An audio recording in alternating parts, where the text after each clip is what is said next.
യഹ്യാ നബി അലൈഹിസ്സലാമിന്റെ ചരിത്രം കരയാതെ വായിച്ചു തീർക്കാൻ കഴിയില്ല.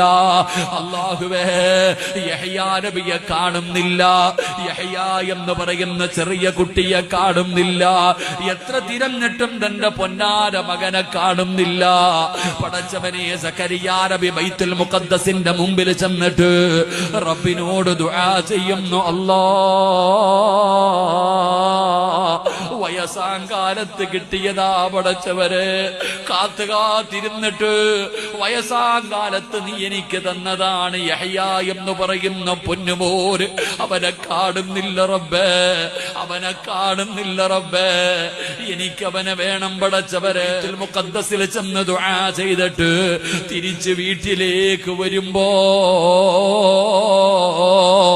ഖബർസ്ഥാനിലൊരു കരച്ചിൽ കേൾക്കുന്നു. വാപ്പാ,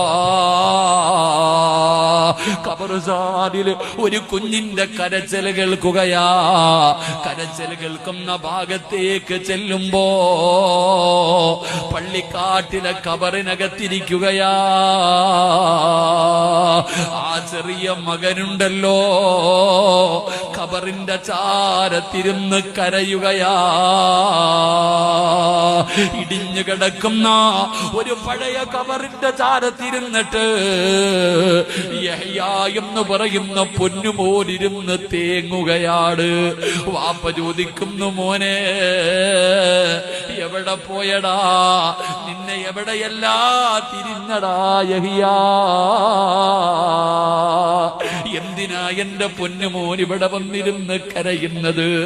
ഈ ഖബറിന്റെ ചാരത്തിരുന്നിട്ട് എന്റെ പൊന്നുമോൻ എന്തിനാണ് കരയുന്നതെന്ന് ചോദിച്ചപ്പോ യഹ്യാ നബി അലൈഹിസ്സലാം പറഞ്ഞ മറുപടി എന്തെന്നറിയുമോ? വാപ്പാ, അവസാനം ഒറ്റയ്ക്ക് വന്ന് കിടക്കേണ്ടത് ഇവിടെയല്ലേ വാപ്പാ, അവസാനം വന്ന് കിടക്കേണ്ടത് ഖബറിനകത്തല്ലേ, അവിടെ ആരും വരില്ലല്ലോ.